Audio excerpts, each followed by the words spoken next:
Kami mengucap syukur, Tuhan baik buat setiap kami. Terima kasih untuk apa yang Tuhan adakan dalam kehidupan setiap kami. Kami masih ada sebagaimana kami ada, cinta dan anugerah-Mu, kemurahan-Mu besar atas kehidupan kami. Dan malam hari ini kami mau bersama-sama belajar akan firman-Mu. Kami sama-sama mau membuka hati kami, Tuhan ajari kami dari Taurat-Mu. Kebenaran-Mu itu hidup dan memerdekakan. Firman-Mu itu pelita bagi kaki kami dan terang bagi jalan kami. Sehingga kehidupan iman percaya kami tidak menjadi kehidupan iman yang menyesatkan, tetapi diarahkan oleh kebenaran untuk kami disempurnakan hidup menjadi seperti Yesus. Bicara buat kami malam hari ini lewat firman-Mu. Bapa, urapi hamba-Mu dan pakai setiap kami untuk jadi pelaku-pelaku firman-Mu, bukan hanya pendengar saja. Dalam nama Yesus kami berdoa. Amin. Amin. Silakan duduk. Puji Tuhan. Shalom ibu-ibu. Tuhan baik buat setiap kita. Amin. Ya, malam hari ini dalam pelayanan saya ingin mendokumentasikan setiap apa yang saya lakukan dalam pelayanan. Untuk itu bisa menjadi proses kilas balik buat saya secara pribadi. Saya bisa putar ulang kembali dan itu akan menjadi rekam jejak buat saya dan sekaligus jejak digital ya, supaya saya bisa belajar kembali dan saya bisa juga membagikan apa yang saya sampaikan yang dalam lingkup terbatas. Seperti sore hari ini terbatas kan WBI saja. Tapi kalau saya punya rekam jejak, rekam digital, saya bisa bagikan kembali. Bukan untuk sebuah kesombongan dan untuk pamer, tidak. Tapi tujuan saya juga sebagai sarana evaluasi buat saya. Supaya apa yang selama ini saya sampaikan, sejauh mana saya menyampaikan seperti apa yang tertulis dalam kebenaran, atau tidak. Ya, karena saya sendiri pun harus belajar menguji. Dan setiap hamba-hamba Tuhan yang menyampaikan firman Tuhan itu harus juga mau diuji. Kenapa? Karena tidak semua hamba-hamba Tuhan, tidak semua pendeta, tidak semua orang yang berkhotbah hari-hari ini yang benar memberitakan firman Tuhan yang fresh, yang murni, tetapi seringkali ditambah-tambahi, dibumbu-bumbui dengan bumbu-bumbu yang mengenakan telinga yang mendengar, tetapi seringkali memiliki unsur yang mengarah kepada kesesatan. Saya tidak coba untuk menghakimi siapa saja itu, karena saya tidak dipanggil untuk menghakimi. Saya dipanggil sebagai hamba Tuhan untuk bisa memberitakan apa yang firman Tuhan ajarkan. Itu yang saya mau belajar. Itu sebabnya saya perlu rekam digital untuk saya bisa mengevaluasi kembali apa yang saya sampaikan. Nah, Bapak Ibu, Bapak Ibu lagi ya. Saya Bapak yang dengar Ibu-Ibu. Oke. Nah, malam hari ini kita mau belajar satu topik kebenaran firman Tuhan. Kalau boleh saya memberi judul, saya beri judul adalah belajar dan hidup yang benar. Belajar dan hidup yang benar. Tahukah ibu-ibu sekalian bahwa tanda akhir zaman yang paling mengerikan itu bukan bencana alam. Tanda kedatangan Tuhan yang kedua kali, tanda-tanda akhir zaman itu ada gempa bumi, banjir, tanda-tanda bencana-bencana alam yang akan mendahului kedatangan Tuhan. Itu bukan yang paling mengerikan. Lalu kemudian akan juga terjadi peperangan, bangsa akan bangkit melawan bangsa, kerajaan akan bangkit melawan kerajaan, itu juga bukan yang mengerikan. Sekalipun ketika itu terjadi, itu pasti akan tidak hanya merenggut harta benda, tetapi juga merenggut nyawa, tapi itu bukan yang mengerikan. Kenapa saya bilang begitu? Karena yang namanya peperangan sekalipun, itu hanya merenggut nyawa, fisik. Dan tidak ada sangkut pautnya dengan roh. Tetapi ada satu tanda zaman yang paling kita harus waspadai, karena itu persoalannya bukan dengan harta benda, bukan dengan fisik, tapi dengan hidup kekekalan. Itu urusannya dengan roh. Dan kalau tanda ini kita tidak waspada, cilaka. Lalu selama ini kita sudah bangun hidup iman kita dari sekolah minggu, pemuda remaja, dewasa, kita aktif, kita melayani, tapi kita salah, lalu kemudian kita terseret oleh satu tanda ini, wah itu bahaya. Kenapa? Karena itu menghancurkan kekekalan kita. Apa tanda zaman itu? Yaitu penyesatan. Tuhan Yesus sendiri yang pernah bilang, tidak mungkin tidak ada penyesatan. Penyesatan itu pasti ada. Dan celakanya penyesatan itu bisa terjadi dalam lingkungan gereja. Mengerikan. Mengerikan. Ibu-ibu yang ikut WA grup ya, beberapa waktu yang lalu kan di-share tentang satu peristiwa yang terjadi di satu gereja, bukan di Indonesia, tapi di luar negeri. Gereja yang begitu megah, tapi dalam pemberitaannya gereja ini mengalami musibah kebakaran. Dan tahukah apa yang terjadi di gereja itu? Tahukah ibu-ibu apa yang terjadi di gereja itu? Gereja itu sedang mempersiapkan sebuah upacara pelayanan, perayaan pernikahan, pemberkatan nikah. Wajar kan gereja melaksanakan pemberkatan nikah? Wajar. Kalau pasangannya beda kelamin, wajar. Tetapi pasangan yang akan diberkati dalam pernikahannya adalah sesama jenis. Jeruk makan jeruk. Sesama jenis. LGBT diresmikan. Nah ini kan merasuk, ini sesat ini.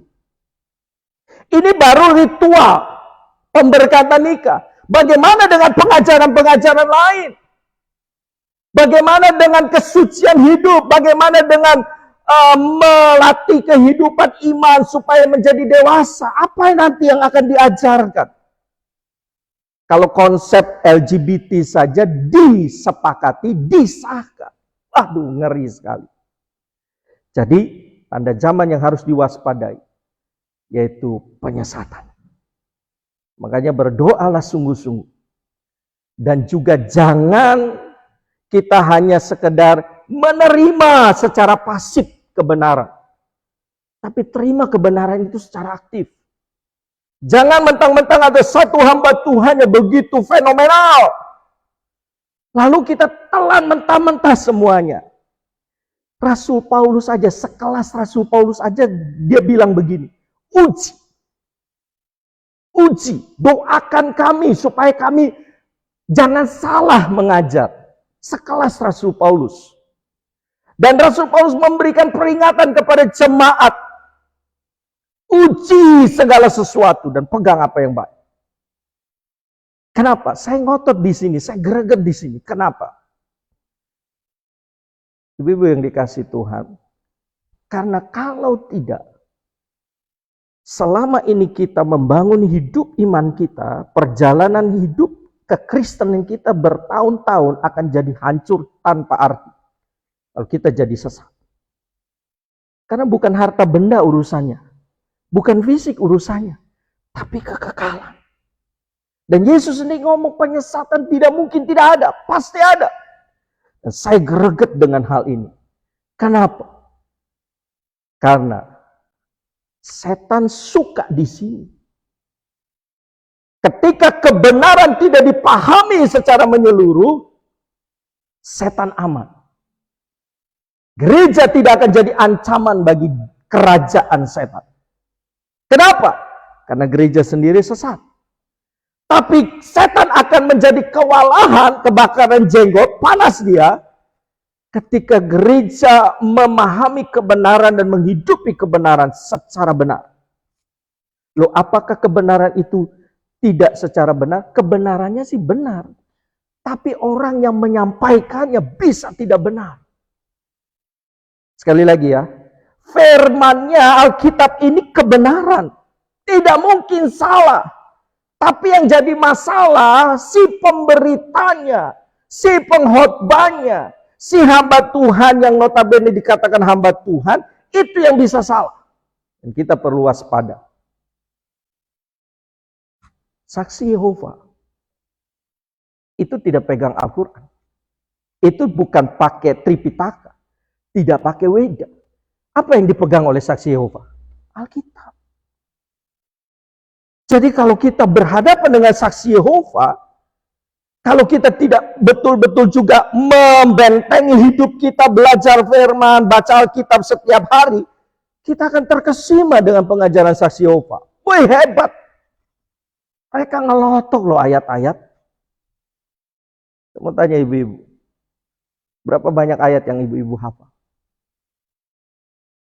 5? 10? Saksi Yehova itu hafal firman itu banyak. Kenapa saya bisa bilang begitu? Waktu saya masih SMA, saya ketemu dengan saksi Yehova. Ada satu tetangga kedatangan saksi Yehova. Lalu saya dipanggil untuk saya ngobrol. Karena tetangga ini nggak sering baca Alkitab, jadi nggak tahu banyak, nggak nyambung nanti ngobrolannya. Dipanggillah si Andri. Lalu saya diajak ngobrol. Dalam usia saya waktu itu, saya jujur saya belum bisa. Saya belum siap berhadapan dengan saksi Yehova. Sekalipun orang memandang, ini kan calon pendeta katanya. Tapi terus terang saya belum siap waktu itu. Kenapa? Saya sendiri terkesima. Wow, ini orang hebat. Pegang Alkitabnya, luar biasa. Dan ngucapin ayat-ayat Alkitab itu tanpa buka Alkitab. Wow. Tetapi ada satu hal yang kesini saya belajar. Ternyata ada yang menyimpang. Apa yang menyimpang? Saksi Yehova tidak mempercayai Yesus sebagai Tuhan.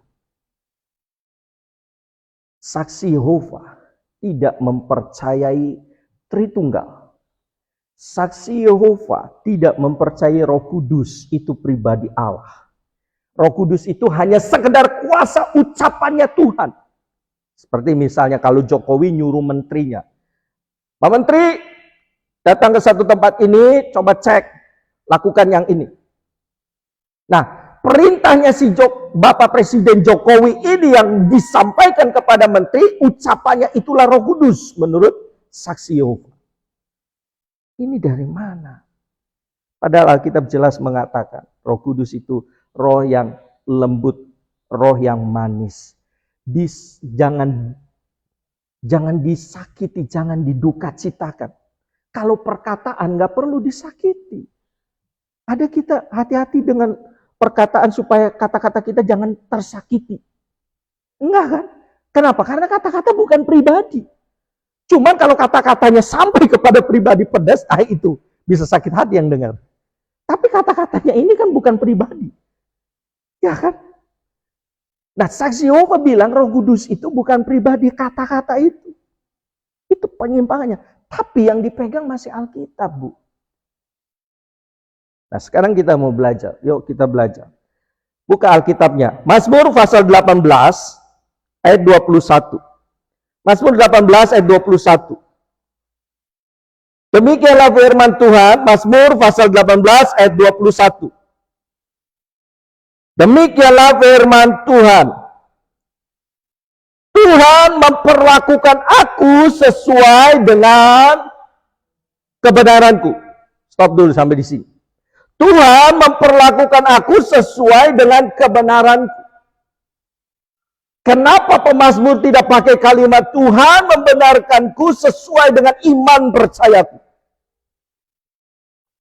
Tapi dipakai kalimat Tuhan membenarkan aku, memperlakukan aku sesuai dengan kebenaranku. Orang bisa hidup beriman, tapi tidak hidup dalam kebenaran. Bingung Bu ya dengar. Sekali lagi. Orang bisa hidup beriman tapi tidak hidup dalam kebenaran. Kenapa? Sebab imannya tidak ditunjukkan dari sikap hidup, praktek hidup yang sesuai dengan hukum Tuhan. Kenapa? Karena tidak diisi, hidupnya tidak diisi dengan kebenaran. Dia percaya Yesus itu Tuhan. Titik, selesai. Lalu berharap mati masuk surga. Apakah orang yang seperti ini mati masuk surga? Maybe. Ya kedaulatan Tuhan kan masuk surga.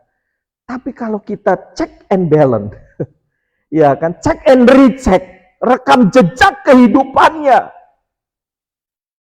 Ngakunya Kristen, ngakunya percaya. Kristen katanya. Dulu ada sebuah lagu, Kristen katanya. Ke gereja tiap minggu. Beribadah, melakukan pelayanan. Kristen katanya. Katanya. Tapi realitasnya tidak. Sebab Yakobus mengatakan, iman tanpa perbuatan pada hakikatnya mati. Dan gimana supaya iman itu bisa hidup? Roma pasal 1 ayat 17 mengatakan, iman itu akan timbul, akan jadi hidup ketika ada kebenaran. Dan apa itu kebenaran? Yohanes 17 ayat 17. Firman-Mu adalah kebenaran. Jadi, kalau saya mau simpulkan apa yang tertulis dalam Mazmur pasal 18 ayat 21, Tuhan memperlakukan aku sesuai dengan kebenaranku. Artinya dengan bagaimana kita menjalani hidup iman kita. Siapa yang menuntun hidup iman kita? Perkataan siapa yang menuntun hidup kita? Oh firman Tuhan. Oke, firman Tuhan yang seperti apa? Firman Tuhan sekarang banyak dimodifikasi. Sorry ya, saya pakai bahasa begitu. Firman Tuhan banyak dimodifikasi hari-hari ini. Apalagi dengan kecanggihan teknologi. Aduh, kalau ibu-ibu ikuti perkembangan medsos, tidak semua murni. Tidak semua sesuai dengan kaidah apa yang seharusnya disampaikan. tapi apa yang ingin si pengkhotbah itu sampaikan. Sehingga sering terjadi perdebatan akhirnya. Hamba Tuhan yang satu serang hamba Tuhan yang lain. Katanya apologet, kepala apologet. Ngakunya apologet. Saya juga seringkali bingung. Saya pengen tahu rekam jejak apologet. Ini dari mana? Ini siapa? Coba lihat. Jangan hanya sekedar terima apa yang disampaikan. Paling tidak cari tahu. Orang ini menyampaikan siapa dia. Tuhan memperlakukan aku sesuai dengan kebenaran. Jadi kalau kita tidak hidup sesuai dengan kebenaran, habis hidup kita. Kita tidak jadi kuat hanya dengan rajin ke gereja setiap minggu. Itu perlu. Karena itu membangun hubungan persekutuan kita dengan Tuhan.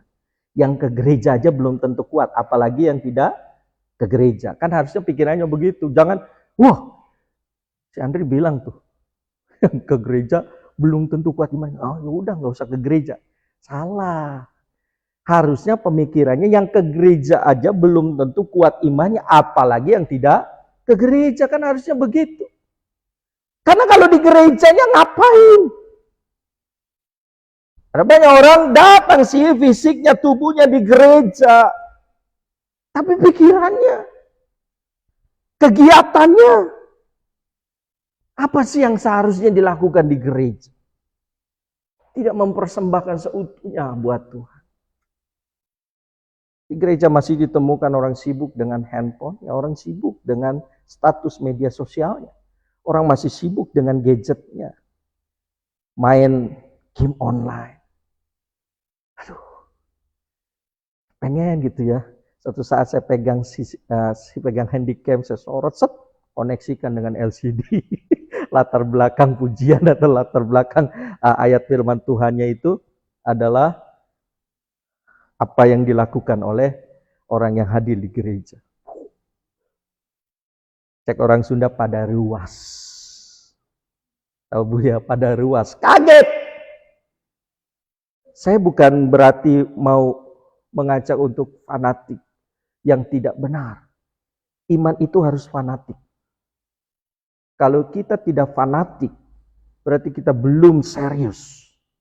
Tapi fanatiknya yang benar, bukan fanatik yang salah. Karena di luar sana ada orang-orang yang mengajarkan kefanatikan salah. Kata gurunya A, ya A. Kata gurunya B, ya B. Fanatik yang benar. Alkitab mengajarkan uji segala sesuatu. Kita lanjutkan dulu. Ia membalas kepadaku sesuai dengan kesucian tanganku. Jadi pertama kebenaran dan yang kedua kesucian. Dua hal ini tidak boleh lepas dari kehidupan kita sebagai orang percaya. Kebenaran dan kesucian. Kalau dua ini lepas, sehebat apapun kita, serajin apapun kita, yang dua ini lepas, pada saat terjadi goncangan penyesatan, imanmu tidak akan bertahan kuat. Kenapa? Karena kita nggak punya pondasi. Pondasi hidup kita itu apa sih? Pondasi iman kita itu apa sih? Kebenaran. Bukan perkataan manusia. Kebenaran. Ini pondasi. Nanti baca Matius 7. Orang yang mendengar firman melakukannya, dia seperti orang yang sedang membangun rumah di atas dasar pondasi yang kuat. Pondasinya ini, firman. Oke, sekarang loncat ke ayat yang ke-26. Dan ayat yang ke-27. Terhadap orang yang setia, engkau berlaku setia. Hidup kita harus menunjukkan kesetiaan. Setuju ya? Tuhan mengatakan terhadap orang yang setia, Tuhan berlaku setia. Sekarang kita harus setia. Setia dalam hal apa? Setia dalam hal mempertahankan iman. Setia dalam hal apa? Setia dalam mempertahankan kebenaran. Setia bukan hanya setia rajin datang ke gereja semata. Sebab orang bisa rajin loh datang ke gereja, tapi nggak setia pegang kebenaran. Nggak setia pegang firman. Dan bisa dicek. Ketika ujian datang, yang pertama kali muncul di pikiran, yang pertama kali muncul di tindakannya apa? Kalau orang dipenuhi dengan firman, pasti larinya bukan ke yang lain dulu. Yang diingat adalah Tuhan dulu. Yang diingat adalah cari apa yang Tuhan katakan lewat firman-Nya. Cek di situ. Sederhana. Karena banyak orang Kristen, dia ke gereja. Tapi ketika diuji dengan masalah, Tuhan jadi nomor sekian. Saat semua sudah nggak bisa nolong, saat semua jalan tertutup, baru datang sama Tuhan. Ngaco apa ngaco? Ngaco. Tapi kalau nyanyinya apa? Yang terutama di dalam hidup ini, meninggikan nama Yesus. Saat masalah datang, siapa yang dicari pertama? Saat masalah datang, kemana kita larikan kehidupan kita ini? Siapa yang kita cari? Tuhan dan kebenarannya kah? Atau justru kita sibuk cari orang kaya? Kita sibuk cari orang penting. Kita sibuk cari orang-orang yang kita pikir bisa tolong. Salah nggak sih? Nggak salah. Tapi sebelum yang lain cari Tuhan dulu. Cari. Sebab pada saat kita cari yang lain dulu, pada saat yang lain tidak bisa memberikan pertolongan, saya jamin kita kecewa. Dan saat kita kecewa, akhirnya apa? Kita bentrok sama orang itu. Dasar. Pelit. Dasar. Gak punya kasih. Kecewa sendiri. Salah sendiri sebetulnya. Jangan nyalahin orang lain.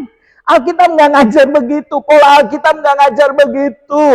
Alkitab kan sudah ngajar. Yeremia 17 ayat yang kelima dan yang ketujuh. Terkutuk orang yang mengandalkan manusia.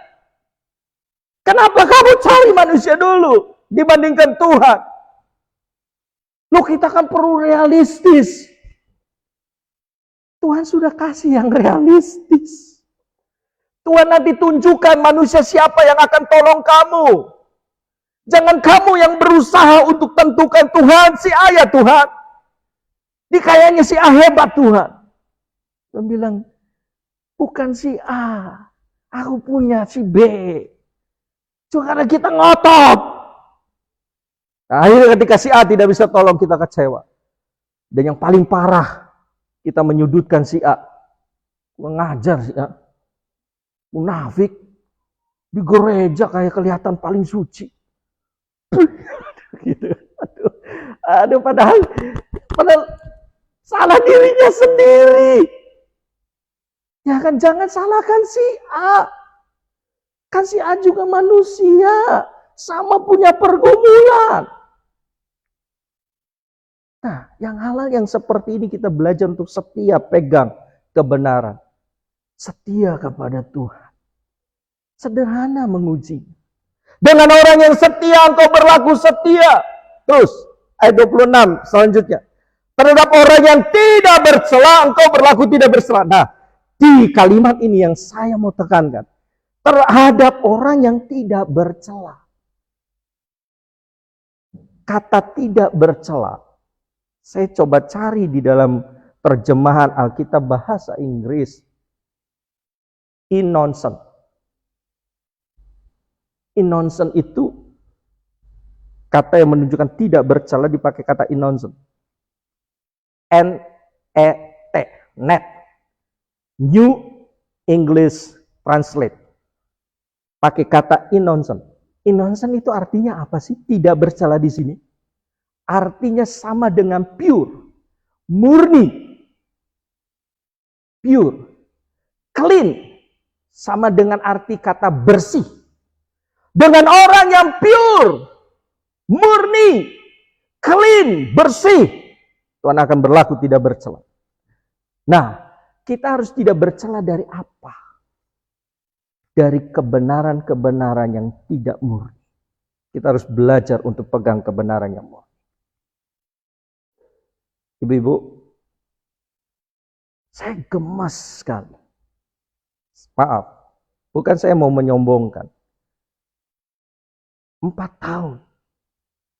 Saya dididik, saya belajar di sekolah Alkitab, di teologi.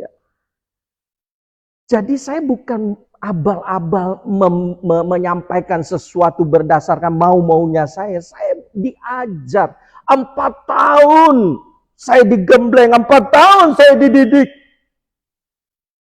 Bagaimana Alkitab ini jadi sebuah buku. Dari Kejadian sampai Wahyu. Kenapa cuma Kejadian sampai Wahyu 66 kitab? Itu tidak ujuk-ujuk blegedeg turun Alkitab. Ada yang disebut dengan kanonisasi. Kan bingung bahasa-bahasa begini kalau saya sampaikan di ibu-ibu. Apa kanonisasi? Karena ini bukan bahasa umum. Ini bahasa teologi. Saya diajar di situ. Kenapa Alkitab kok ada yang disebut kitab Taurat 5, Kejadian, Keluaran, Bilangan, Imamat, Ulangan. Lalu ada kitab sejarah, Yosua, Hakim-Hakim, Raja-Raja, ada kitab nabi-nabi besar, nabi-nabi kecil. Bukan besar karena badannya.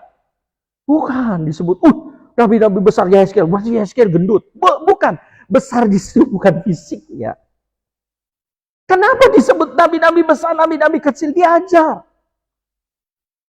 Sehingga kami dididik diajar itu supaya apa sih? Bukan hanya sekedar memenuhi pengetahuan di otak, tapi supaya jangan menyimpang. Lalu ada ilmu yang namanya hermeneutik. Hermeneutik itu ilmu menafsir Alkitab. Dan dalam hermeneutik itu ada 2 istilah yang harus dimengerti. Yang pertama ada istilah eksegese. Eksegese. Yang kedua ada istilah eisegese. Yang pertama apa, Bu? Eksegese. Yang kedua eisegese. Eksegese ini yang harus dipegang oleh penafsir Alkitab. Seorang pengkhotbah harus mengikuti kaidah eksegese, jangan eisegese.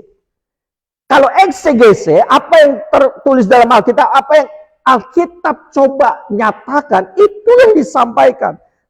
Kenapa Alkitab bicara begini? Dicari tahu konteksnya apa. Tapi kalau eisegese, pikiran seorang manusia itu coba dimasukkan di Alkitab. Contoh. Ketika dia mau sampaikan peristiwa Nabi Nuh.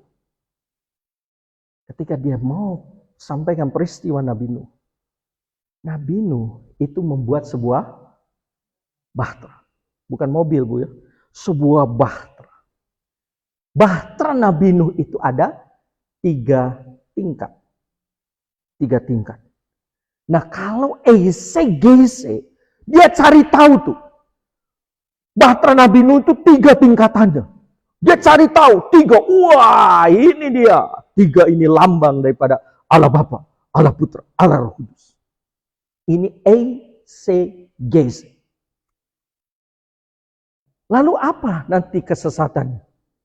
Mungkin dianggap biasa saja. Tapi nanti kalau terbiasa dengan penafsiran seperti ini, cilaka. Nanti yang lain-lain pun akan jadi hancur.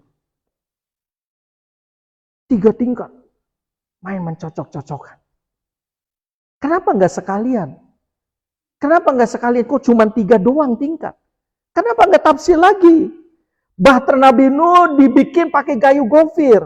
Kenapa bukan kayu triplek? Coba kan, tanya dong. Kayu gofir, cari tahu kayu gofir adalah begitu. Eisegese. Alkitab ditulis peristiwa bahteranya itu bukan kepada bahteranya, tapi kepada jalan peristiwa. Kenapa Nabi Nuh disuruh bikin bahtera? Itu yang harus kita pelajari. Jangan diutak-atik bahteranya. Apa kepentingan bahteranya? Sekalipun bahteranya itu diperintahkan oleh Tuhan. Dan kalau mau saya sampaikan yang seperti ini, saya gemes. Kenapa? Karena saya belajar. Saya bilang begini, Bu. Dengan orang yang tidak bercela, Tuhan tidak berlaku tidak bercela. Innocent, harus pure, harus murni. Kenapa? Kalau enggak bahaya. Kalau ibu-ibu sakit, misalnya datang. Orang yang sakit tidak akan datang ke sembarangan dokter. Setuju? Untuk hal yang menyangkut fisik lahiriah, orang nggak mau sembarangan. Ya kan? Cari pengobatan nggak sembarangan. Tapi kenapa untuk yang rohani? Sembarangan dengar. Ini hebat. Ditambah dengan sedikit sensasional. Dengan penglihatan-penglihatan. Beberapa waktu yang lalu saya mendengar ada seorang hamba Tuhan menyampaikan sebuah penglihatannya. Saya bukan anti penglihatan. Anak-anak remaja sedang belajar satu tema, karunia-karunia roh. Dan salah satu karunia roh itu penglihatan, dicurahkan.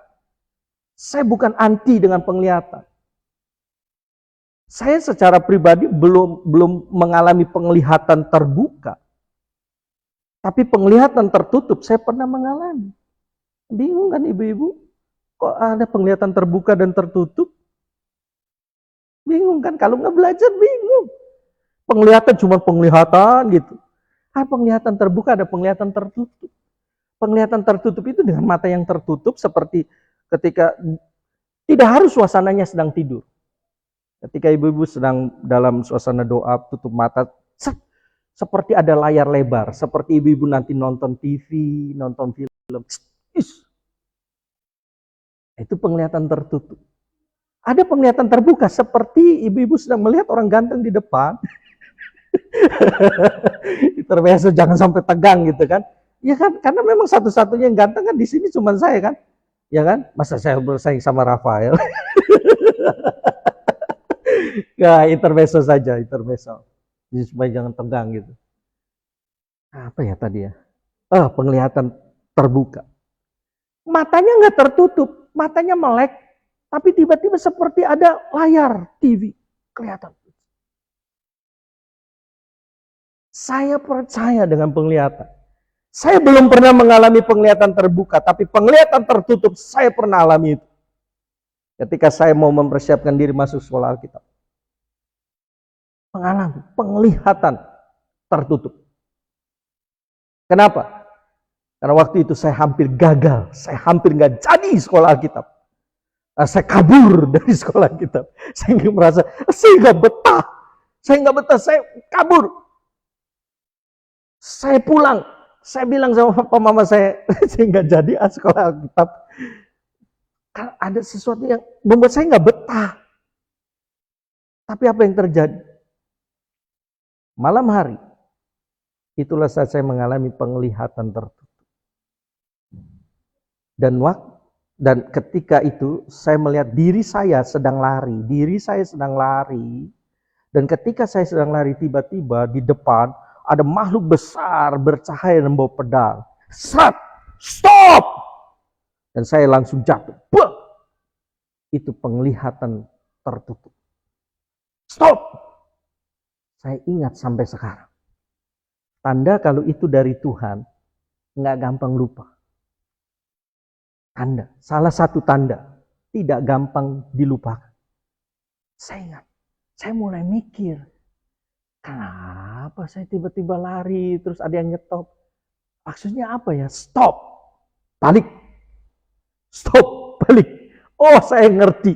Saya sedang lari, saya nggak mau, saya batal lah sekolah Alkitab, saya batal gitu. Tapi melalui penglihatan itu, stop, jangan lari, balik. Saya ngerti, oh ternyata saya nggak boleh lari, saya harus balik. Dan besoknya saya kembali lagi. Dan puji Tuhan saya bisa bertahan. Tapi beberapa waktu yang lalu ketika saya melihat sebuah tayangan seorang hamba Tuhan yang menyampaikan sebuah penglihatan, dan saya kaget. Dia bicara tentang akhir zaman. Dan dia diberikan sebuah penglihatan, dia melihat malaikat. Wow, hebat, keren. Sampai di situ keren. Melihat malaikat, tapi malaikatnya cebol. Kecil-kecil. Waduh, itulah yang membuat saya brek. Malaikat cebol. Malaikat kedir. Aduh, kedir lagi ya. Saking semangatnya saya. Kerdil. Malaikat cebol. Astaga. Sepanjang Alkitab yang saya baca dari Kejadian sampai Wahyu. Penampakan malaikat Tuhan kepada Abraham, kepada Manoah, ayahnya Simpson, kepada para gembala, itu nggak pernah datang yang cebol. Ya kan? Tapi hamba Tuhan ini bilang, saya melihat malaikat-malaikat kecil-kecil, cebol-cebol. Wah, itu malaikat kurang gizi kah? Ke malaikatnya cebol. Nah yang seperti ini yang maksudnya uji segala sesuatu, pegang yang baik. Sesuai enggak dengan apa yang Alkitab nyatakan? Jangan merendahkan malaikat dong. Malaikat gak ada harganya kalau begitu. Gabriel gak ada harganya kalau begitu. Mikael gak ada harganya kalau begitu. Iya kan? Malaikat cebol. Dalam satu acara retreat, banyak anak-anak muda. Wah, begitu bersemangat. Dalam suasana penyembahan. Semangat nih, lagi semangat-bangetnya. Penyembahan on fire. Saya lagi semangat juga. Hamba Tuhannya tiba-tiba bilang begini, saudara, hari ini Tuhan akan mencurahkan satu pengurapan akan turun. Wih, pengurapan apa di Tuhan? Pengurapan apa di Tuhan? Tuhan akan berikan pengurapan kacamata kuda. Saya kaget.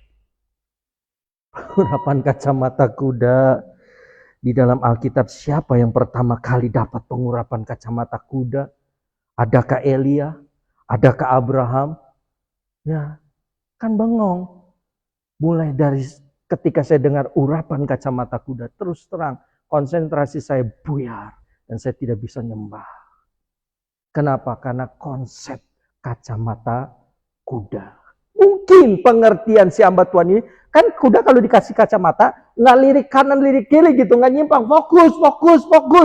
Maksudnya gitu kan? Kacamata kuda itu, kuda dikasih kacamata itu supaya fokus. Lu jangan lirik kanan, lirik kiri, fokus. Kalau ikut Tuhan fokus. Mungkin maksudnya ke situ. Tapi aduh, kacamata kuda. Alkitab nggak ngajar begitu. Jangan dibuat sensasional. Itu yang nanti disebut eisegese. 3 tingkat Allah Bapa, Allah Anak, Allah Roh Kudus. Datang ke dokter aja nggak mau loh. Main-main kan. Buat anak kok main-main. Nggak mau kan. Datang ya ke yang benar-benar. Coba. Apakah ibu-ibu ketika sakit pernah datang orang yang nggak punya ilmu tentang ilmu kesehatan lalu didatangin. Diminta, saya sakit. Obatnya apa ya? Nih minum ini. Berani? Oh, ketawa kan? Kenapa? Karena ibu-ibu merasa tidak mau mempertaruhkan fisik kesehatan kita kan? Tapi kenapa untuk yang kekal kita pertaruhkan itu? Kenapa?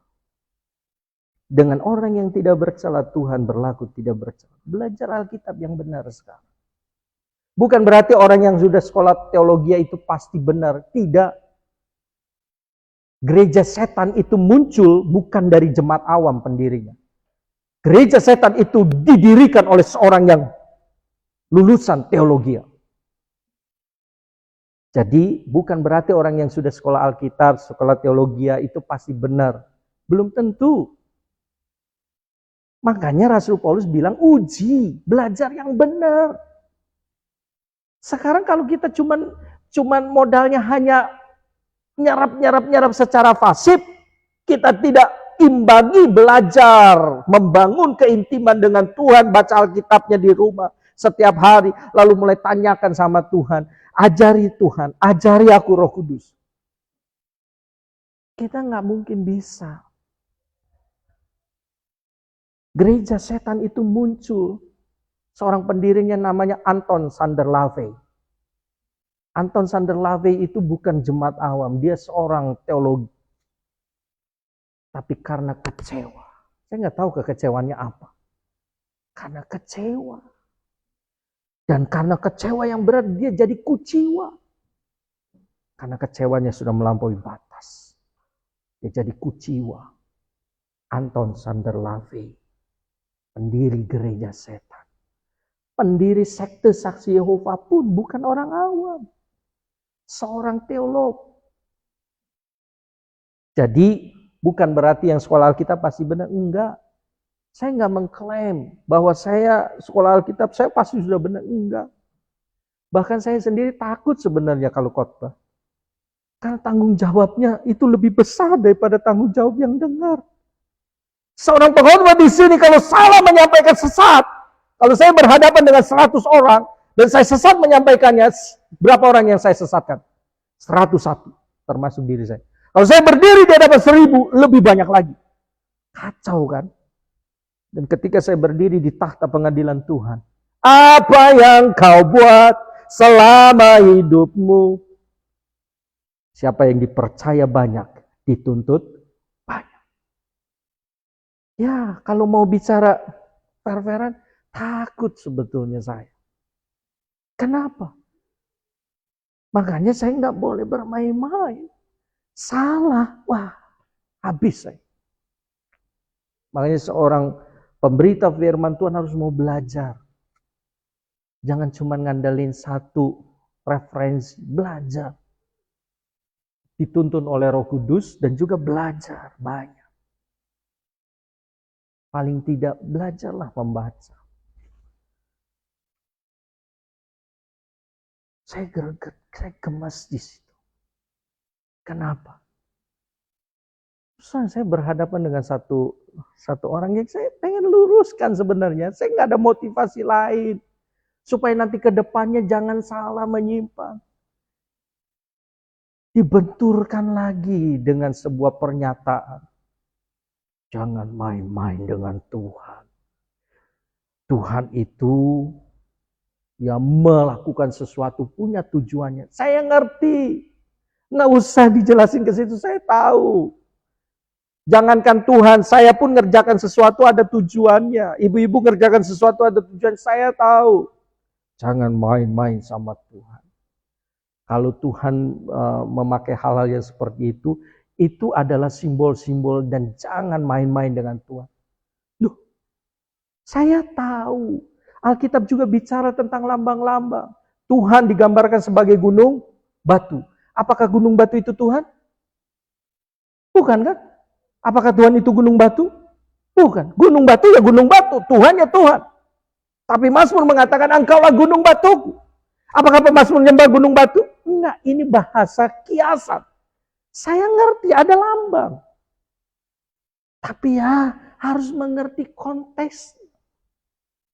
Nah, hal yang seperti ini memang nggak mudah untuk bisa diterima ketika seseorang sudah punya konsep sendiri.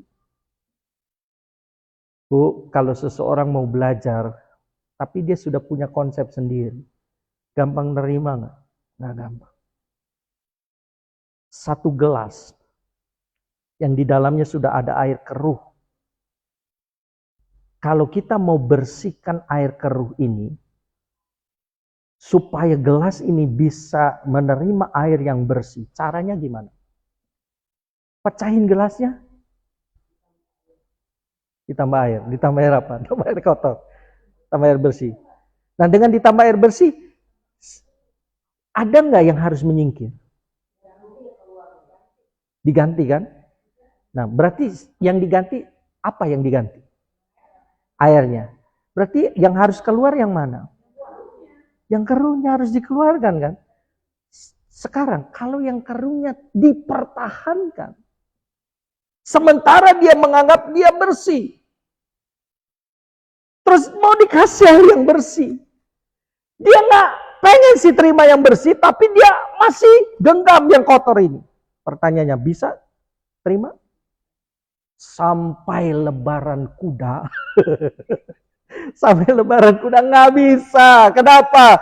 Kamu ngotot dengan yang kotor. Kamu harus buang yang kotor itu. Supaya penuh dengan yang baru. innocent, harus yang clean, yang pure, yang murni, dengan orang yang tidak bercela. Tidak bercela dengan apa? Dengan kata-kata oke, dengan pikiran oke. Bagaimana kata-kata kita bisa jadi clean, jadi bersih, jadi pure, pikiran kita jadi bersih, jadi murni? Dengan apa? Diajar dengan apa? Dengan ini, firman. Nggak diajar dengan kata-kata motivasi. Kata-kata motivasi kedengarannya bagus. Tapi nggak ada unsur yang membawa kepada kekekalan. Tapi Alkitab, kebenaran, ini yang membawa kita sampai kekekalan. Terus lanjutkan ayat 27. Terhadap orang yang suci engkau berlaku suci. Memperhatikan kalimat terakhir. Ya, kita perhatikan kalimat terakhir. Tetapi terhadap orang yang terus jangan salahkan. Akhirnya muter-muter, pusing sendiri. Kenapa ya? Kenapa ya? Kenapa ya? Puyeng sendiri akhirnya. Kenapa? Karena engkau bengkok.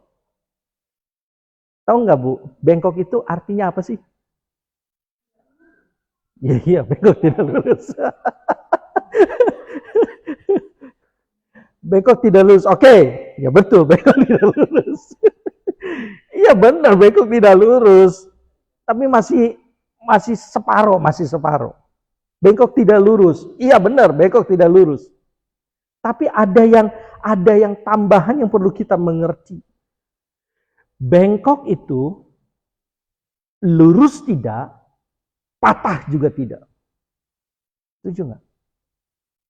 Bengkok itu lurus tidak, patah juga tidak. Bulu yang terkulai takkan dipatahkannya. Kalau bulu itu dipatahkan, artinya apa, Bu? Tahu nggak artinya apa kalau bulu dipatahkan? Udah nggak ada kesempatan lagi. Dibuang, dibakar. Tapi kalau belum patah berarti masih punya kesempatan. Nah, bengkok itu sebenarnya masih punya kesempatan. Karena walaupun tidak lurus, tapi dia nggak patah, dia bengkok. Dan kalau bengkoknya ini nggak dibenerin, coba baca kalimatnya. Terhadap orang yang bengkok, akhirnya apa yang terjadi? Engkau berlaku belat-belit. Engkau di situ siapa, Bu? E-nya besar. Engkau Tuhan. Jadi jangan main-main. Proses dengan firman itu jangan main-main. Kedengarannya sederhana. Eisegese. Sepertinya ngotak-ngatik 3 tingkat ya. Kedengarannya sederhana ya. Apa sih salahnya? Oh cuman urusan 3 tingkat aja. Toh juga masih baik diartikan Allah Bapa, Allah Putra, Allah Roh Kudus. Kan nggak diperhatikan, nggak disandingkan dengan Lucifer, setan, iblis. Enggak kan? Allah Bapa, Allah Anak, Allah Roh Kudus. Kan masih bagus. Iya kedengarannya bagus. Tapi tujuannya bukan itu. Kalau mau jujur. Bahtera Nabi Nuh itu hidup di perjanjian lama, perjanjian baru. Perjanjian lama. Saya mau tanya, orang di perjanjian lama kenal Yesus? Kenal Yesus? Enggak. Mereka menyembah Yahweh, Jehovah. Makanya guru homiletik ilmu berkhotbah saya pernah marahin teman saya waktu praktek berkhotbah suruh maju satu-satu. Dia bilang begini, dia sampaikan tentang peristiwa Daniel. Kalau nggak salah dia sampaikan tentang Daniel. Shalom saudara-saudara, saya akan sampaikan firman Tuhan tentang Daniel. Saudara-saudara, Daniel waktu itu mau dimasukkan ke gua singa. Tapi dia berdoa kepada Tuhan Yesus.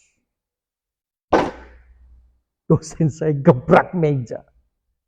Bak! Kaget. Nah, marah dia. Kenapa? Kamu baca Alkitab enggak? Maksud Bapak apa? Kamu baca Alkitab enggak? Kamu nyampaikan kitab Daniel. Daniel berdoa. Dan Tuhan Yesus digebrak mejanya. Kamu baca Alkitab enggak? Coba baca Alkitab. Di kitab Daniel ada kata Yesus. Ada kata Yesus? Enggak ada kata Yesus. Wah, berarti ini dosen gak percaya Yesus. Bukan gak percaya Yesus. Yang benar konteksnya. Ya kan? Perjanjian lama Yesus belum mewujudkan dirinya. Yesusnya udah ada belum? Yesusnya ada. Tapi dia belum memperkenalkan dirinya. Ngerti ya Bu ya? Karena waktu Tuhan Yesus berhadapan dengan ahli Taurat, Yesus kan pernah bilang gini, sebelum Abraham ada, aku sudah ada. Sebenarnya Yesusnya ada nggak? Ada, tapi Yesus tidak menyatakan dirinya waktu itu. Dan Yesus menyatakan dirinya nanti di perjanjian baru. Dia lahir ke dunia. Dan orang mengenalnya Yeshua HaMashiach.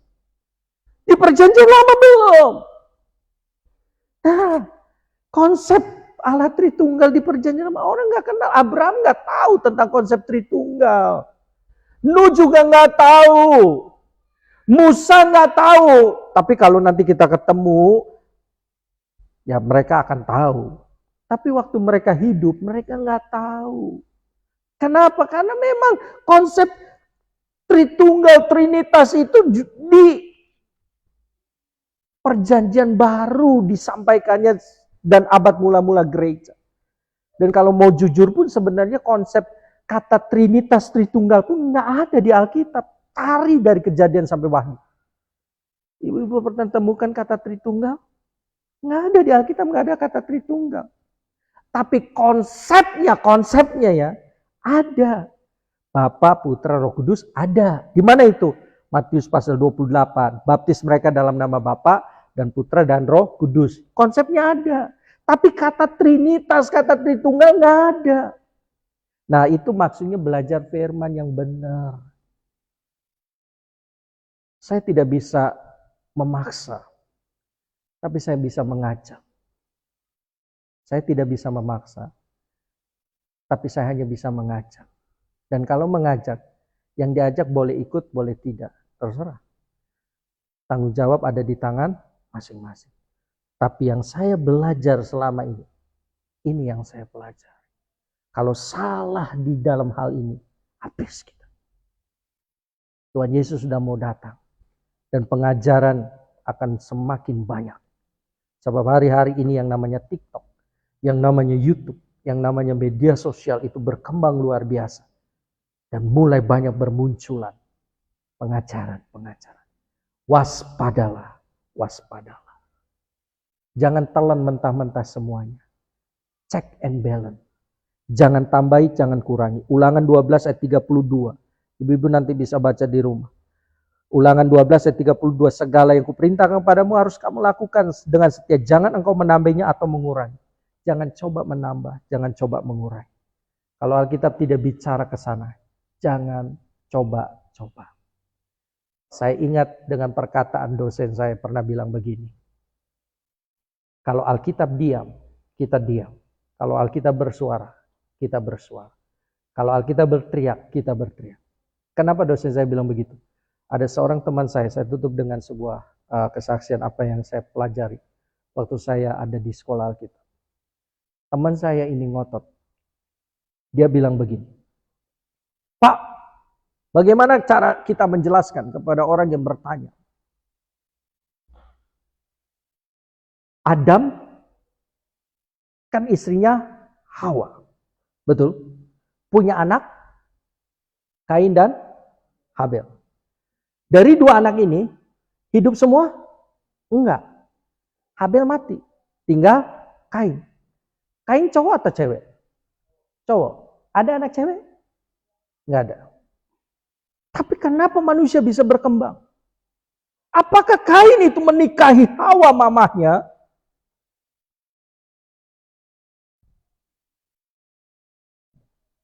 Kalau Kain tidak menikahi Hawa mamahnya, Lalu Kain menikah sama siapa? Manusia pertama siapa? Adam dan Hawa. Ada Siti?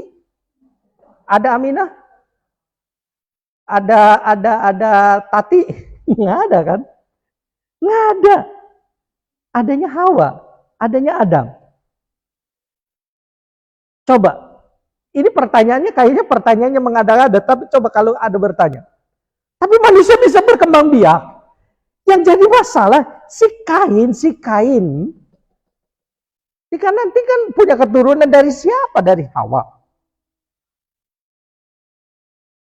Oke, Habil mati kan? Udah bingung kan, ibu-ibu pasti udah bingung. Yang begini-begini, terus serang nggak mungkin bisa dijelaskan. Kalau tidak dalam teologi ya bingung kan, melohok semua kan. Ya. Terus coba, Habil mati kan, tinggal Kain. Adam dan Hawa. Lalu Adam dan Hawa punya anak lagi nggak? Nggak diceritain, masa nggak diceritain? Coba baca Kejadian pasal 5. Punya anak lagi. Ada yang menggantikan Habil, namanya Set. Yang lahir cowok lagi, bukan cewek. Cowok lagi, bukan cewek. Set. Terus berkembang biaknya di mana? Kalau cowok lagi. Sampai di sini saya menyampaikan ini pasti sudah membingungkan konsep pemikiran ibu-ibu. Teman saya bilang, Pak gimana menjelaskannya Pak? Si Kain kawin sama siapa Pak? Bapak saya, dosen saya ini nulis di satu papan tulis. Dia nulis begini. Dia nulis di papan tulis. Paripati. Semua orang melihat ke papan tulis. Paripati. Dia bilang begini. Coba, saya nulis apa? Paripati Pak. Ya kamu yang nanya. Ini tulisannya apa? Paripati. Kamu tahu nggak tulisannya? Nggak tahu Pak. Apa tulisannya? Saya juga nggak tahu. Loh, kalau Bapak nggak tahu kenapa Bapak tuh suka-suka saya. Saya mau tulis Paripati kayak mau tulis apa? Sepidol saya. Loh, kok kayak gitu? Maksudnya apa Pak? Maksudnya saya begini. Maksudnya apa? Kalau Alkitab tidak memberitahu, jangan sok tahu. Istri Kain siapa? Kalau memang pengen tahu kan harus belajar sejarahnya. Apakah benar manusia yang diciptakan itu cuma Adam dan Hawa? Tidak sebenarnya. Coba baca Kejadian pasal 5, pasal 6. Di situ ada anak-anak Allah dan anak-anak manusia. Nah, anak-anak Allah, berarti Tuhan nikah dong. Bingung lagi kan? Ada anak-anak Allah, ada anak-anak manusia. Kok bisa? Ini yang anak-anak Allah siapa, yang anak-anak manusia siapa? Ini baru di kitab Kejadian loh, belum yang lain-lain. Bingung kan? Ada anak-anak Allah, ada anak-anak manusia. Siapa yang anak Allah, siapa yang anak manusia? Tapi kan Adam dan Hawa, itu kan yang Alkitab beritahu. Karena Alkitab ingin memberitahukan sejarah Tuhan, bukan sejarah manusianya yang ditonjolkan. Makanya Paripati suka-suka Tuhan. Tapi nanti kamu tahu konteksnya di situ. Anak-anak Tuhan, anak-anak Allah dan anak-anak manusia. Adam dan Hawa itu kumpulannya bukan anak manusianya, anak-anak Allah. Dari mana? Coba ibu-ibu nanti baca Kejadian pasal 5. Ketika Allah menciptakan Adam dan Hawa, mereka diciptakan mirip siapa? Kejadian 1 ayat 26 diciptakan segambar dengan siapa? Allah. Ya, supaya jangan bengong gitu ya. Coba buka Alkitabnya supaya jangan bengong. Ya, sebagai penutup. Oke, saya sampaikan. Sedikit lagi. Kejadian. Pasal yang ke-5. Judulnya apa? Keturunan Adam. Baca ayat 1 ya. Inilah daftar keturunan Adam. Pada waktu manusia itu diciptakan oleh Allah, dibuatnyalah dia menurut rupa siapa? Ingat ya, di ayat 1 ya, menurut rupa Allah. Masuk ayat 2. Laki-laki dan perempuan diciptakannya mereka, ia memberkati mereka dan memberikan nama manusia kepada mereka pada waktu mereka diciptakan. Masuk ayat 3. Setelah Adam hidup 130 tahun, ia memperanakan seorang laki-laki menurut rupa dan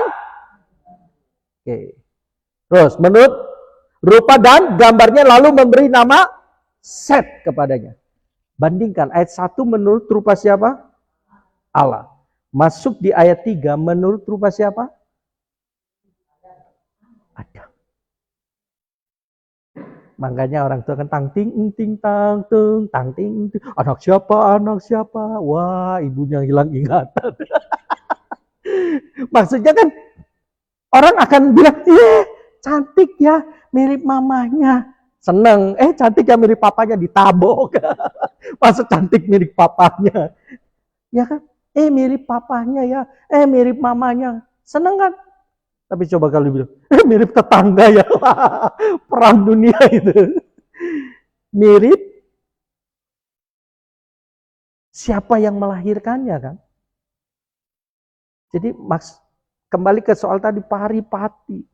Wah Pak, kalau saya nggak bisa menjawab, malu Pak. Saya kan sekolah Alkitab. Dan saya bilang begini, kalau kamu sekolah Alkitab, memang kenapa?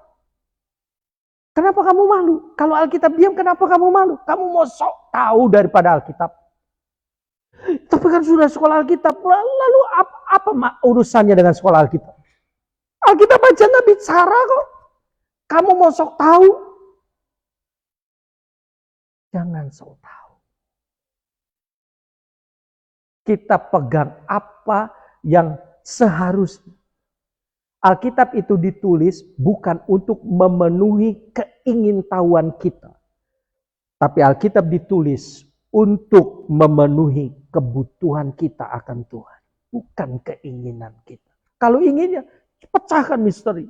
Siapa tuh Kain nanti kawinnya sama siapa? Waduh, itu baru satu urusan dengan si Kain.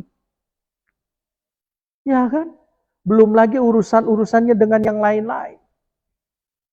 Banyak hal-hal yang terjadi dalam Alkitab yang kita nggak bisa ngerti. Lebih mudah seekor unta masuk lubang jarum daripada orang kaya masuk kerajaan sorga. Coba. Ini Yesus nih lagi kesambet apa? Bilang lebih mudah unta masuk lubang jarum. Yang ada di pikiran ibu-ibu ketika dengar kata lubang jarum, segede apa lubangnya? Loh, segede apa lubangnya? Ada yang berpikiran segede ember? Wah, nggak mungkin. Apalagi segede pintu ini. Apa yang ada di pikiran? Kecil seperti jarum jahit kan? Jangan jarum pentul ya, nggak ada lubangnya jarum pentul. Nggak ada lubangnya kan jarum pentol? Bulatnya ada. Nah, masa unta masuk lubang jarum? Kalau tidak dipelajari, kita berpikir dengan konsep Indonesia kan, lubang jarum. Tapi konsep Israel sana ada yang namanya pintu lubang jarum. Jadi kan akhirnya salah kan kalau belajar hanya mengerti tulisan lubang jarum, pikiran kita lubang jarum. Tapi di sana ada, di Israel itu, di Yerusalem itu ada istilah pintunya disebut lubang jarum. Jadi artinya kecil, hanya masuk untuk satu ukuran. Satu ukuran makhluk hidup, dan makhluk hidup pun kalau mau masuk ke situ harus nunduk. Harus nunduk. Nah bayangkan onta nunduk. Unta nunduk, senunduk-nunduknya unta, pundaknya nunduk nggak?